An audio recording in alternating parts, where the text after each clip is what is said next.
महादेव एक बार इंद्र की किसी चाल पर अत्यंत क्रोधित हो गए थे। उनके क्रोध से संसार भस्म न हो जाए, इसलिए गुरु बृहस्पति के अनुरोध पर महादेव ने अपनी क्रोधाग्नि को समुद्र में डाल दिया, जिससे समुद्र से एक बालक की उत्पत्ति हुई। बच्चे के रोने की आवाज इतनी तेज थी कि उसे सुनकर संपूर्ण संसार बहरा हो गया। उस बालक की रोने की आवाज सुनकर ब्रह्मा जी भी समुद्र के पास पहुंचे और उन्होंने उसे गोद में उठा लिया। बच्चा ब्रह्मा जी के गले से लिपट गया, जिससे वो भाव विह्वल हो गए। ब्रह्मा जी ने बालक का नाम जलंधर रखा। जलंधर जब बड़ा हुआ तो उसका विवाह वृंदा के साथ हुआ, जो बेहद पतिव्रता थी और जलंधर की शक्ति का कारण भी। वृंदा भी एक असुर पुत्री थी, लेकिन वह भगवान विष्णु की परम भक्त थी। जलंधर असुरों का शासक बना। वृंदा के पतिव्रत धर्म के कारण देवता भी जलंधर से जीत नहीं सकते थे। जलंधर अपनी शक्ति का दुरुपयोग करते हुए संसार में आतंक मचाने लगा था।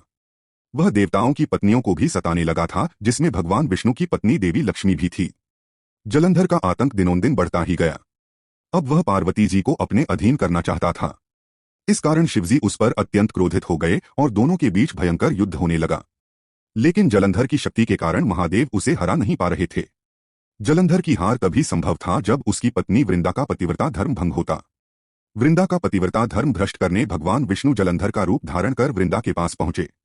वृंदा को लगा कि ये जलंधर है और वह भगवान विष्णु संग पति जलंधर जैसा व्यवहार करने लगी।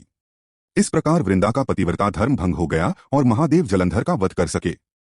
भगवान विष्णु द्वारा पतिव्रता धर्म भ्रष्ट होने के कारण वृंदा ने आत्मदाह कर लिया और उसकी राख के ऊपर तुलसी पौधे का जन्म हुआ।